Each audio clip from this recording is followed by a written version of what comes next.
ইমানদার যার তার সাথে চলতে পারে না, ইমানদার যার তার সাথে বন্ধুত্ব করতে পারে না, ইমানদার যা তা খেতে পারে না, ঠিক কিনা? ইমানদারের মূল্য আছে।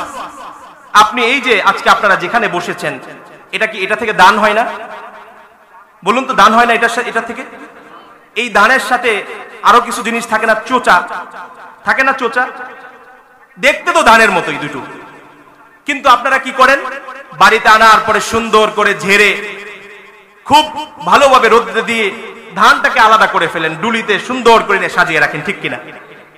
আর এই চুচোগুলো কি করেন? নিয়ে আগুন দিয়ে জ্বালিয়ে পুড়ে ফেলেন। এগুলোর কোনো মূল্য নেই। অথচ আপনি সার খরচ করেছেন, সমস্ত কিছু সমানভাবে খরচ করেছেন। ধানের পিছনে যা খরচ করেছেন, এই চুচার পিছনে খরচ করেছেন, ঠিক কিনা?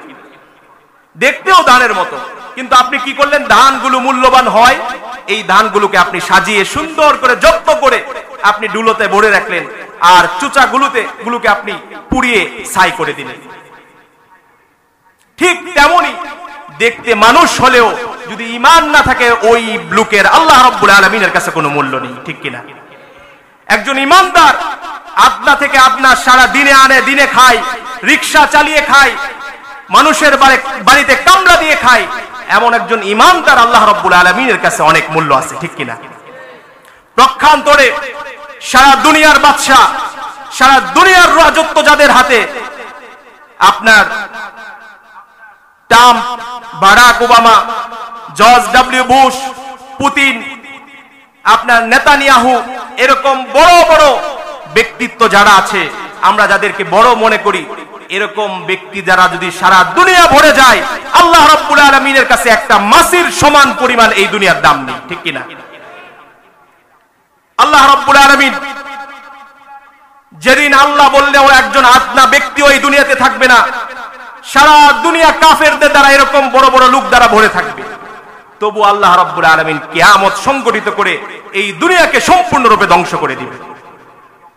যতক্ষণ পর্যন্ত একজন ঈমানদার আল্লাহ বললে ওরা লোক বেঁচে থাকবে, ততক্ষণ পর্যন্ত আল্লাহ রাব্বুল আলামিন কিয়ামত সংগঠিত করবেন। সুবহানাল্লাহ, একজন ঈমানদারের কত মূল্য আল্লাহ রাব্বুল আলামিনের কাছে। এই জন্য ঈমানদার বন্ধুত্ব করবে ঈমানদারের সাথে, অন্য কারের সাথে নয়। একজন ঈমানদারের সাথে কেমন সম্পর্ক হবে?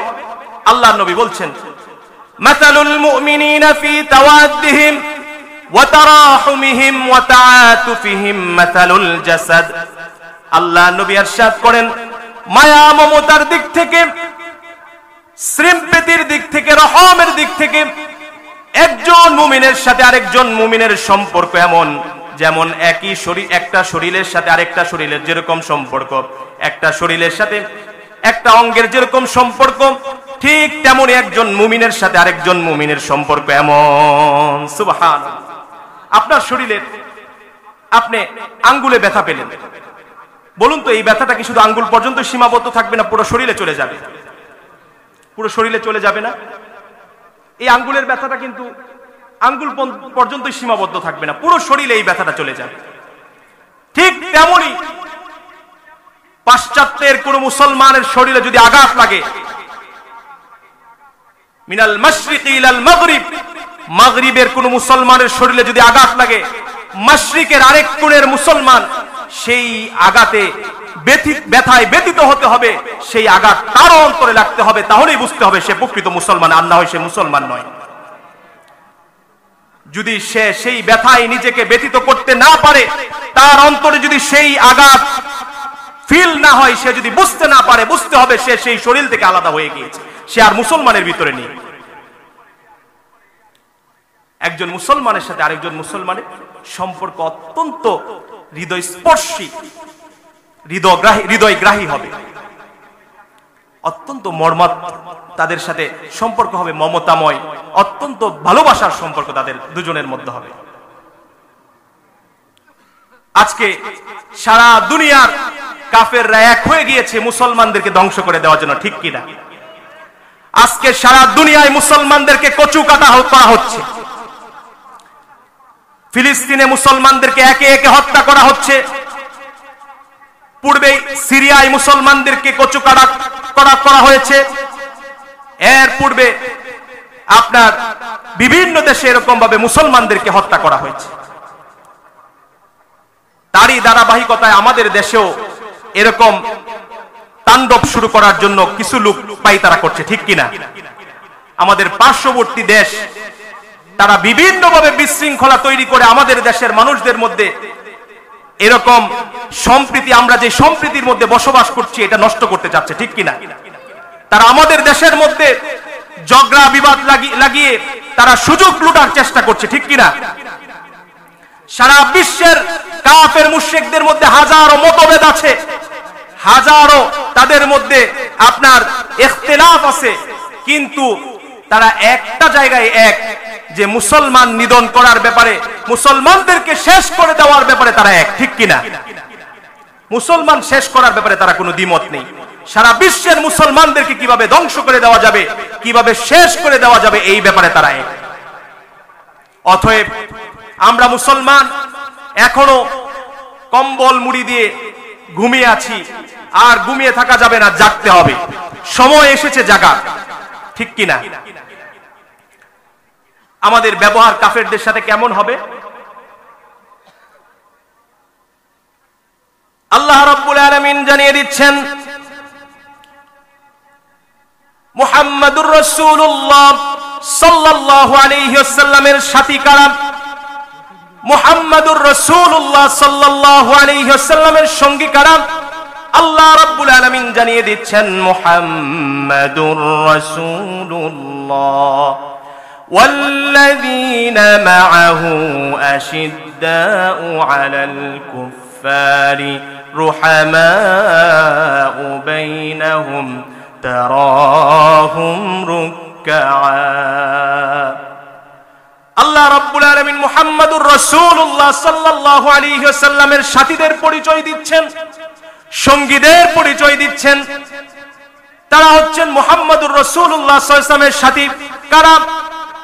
যারা কিনা কাফেরদের ব্যাপারে অত্যন্ত কঠোর, যারা কিনা কাফেরদের ব্যাপারে অত্যন্ত রুক্ষ, যারা কিনা কাফেরদের ব্যাপারে অত্যন্ত কঠোরতা অবলম্বন করে। প্রক্ষান্তরে একজন মুসলমানের সাথে আরেকজন মুসলমানের সম্পর্ক হচ্ছে এমন যে নিজেদের মধ্যে ভ্রাতৃত্বের দিক থেকে অত্যন্ত মায়া এবং মমতাপূর্ণ। সুবহানাল্লাহ। কাফেরদের সাথে সম্পর্ক হচ্ছে অত্যন্ত কঠোর, আর মুসলমানের সাথে মুসলমানের সম্পর্ক হচ্ছে অত্যন্ত মমতাময়ী, অত্যন্ত হৃদয়স্পর্শী সম্পর্ক। এটা হচ্ছে মুহাম্মাদুর রাসূলুল্লাহ সাল্লাল্লাহু আলাইহি ওয়াসাল্লামের সাথীদের, সঙ্গীদের বৈশিষ্ট্য আল্লাহ রাব্বুল আলামিন জানিয়ে দিচ্ছে। অতএব আমরা নিজেরা সিদ্ধান্ত নেই আমরা কার সঙ্গী হতে চাই। মুহাম্মাদুর রাসূলুল্লাহ সাল্লাল্লাহু আলাইহি ওয়াসাল্লামের সঙ্গী যদি আমরা হতে চাই, সাথী যদি আমরা হতে চাই, তাহলে অবশ্যই আমাদেরকে ওই মুহাম্মাদুর রাসূলুল্লাহ সাল্লাল্লাহু আলাইহি ওয়াসাল্লামের সঙ্গী যারা ছিলেন, সাহাবী যারা ছিলেন, তাদের অনুসরণ আমাদেরকে করতে হবে, ঠিক কিনা? তারা কাফেরদের ব্যাপারে ছিলেন অত্যন্ত কঠোর। আমরা কি করছি? কাফেরদের সাথে বন্ধুত্ব গড়ে তুলছি, ঠিক কিনা? আমরা প্রতিনিয়ত কাফেরদের সাথে বন্ধুত্বের সম্পর্ক গড়ে তুলছি। অতএব কাফেরদের ব্যাপারে অত্যন্ত কঠোর হতে হবে। আল্লাহ রাব্বুল আলামিন বলছেন, ইয়া আইয়ুহাল্লাযীনা আমানু لا تتخذوا آباءكم وإخوانكم أولياء إن استحبوا الكفر على الإيمان। আল্লাহ রাব্বুল আলামিন জানিয়ে দিচ্ছে, ওহে দুনিয়ার মুসলমান জেনে রাখো, দুনিয়ার মুমিনরা জেনে রাখো, তোমার পিতা অথবা তোমার ভাইও যদি ঈমান থেকে কুফরকে বেশি পছন্দ করে, ঈমান থেকে কুফরকে যদি বেশি ভালোবাসে, তাহলে তুমি তোমার ভাই এবং তোমার পিতার সাথেও সম্পর্ক রাখতে পারবে না। যদি তোমরা সম্পর্ক রাখো, তাদের সাথে যদি সৎখাতে গড়ে তুলো, তাহলে জেনে রাখো তুমি সবচেয়ে বড় জালেম হিসাবে আল্লাহ রাব্বুল আলামিনের দরবারে গণ্য হবে। নাউজুবিল্লাহ।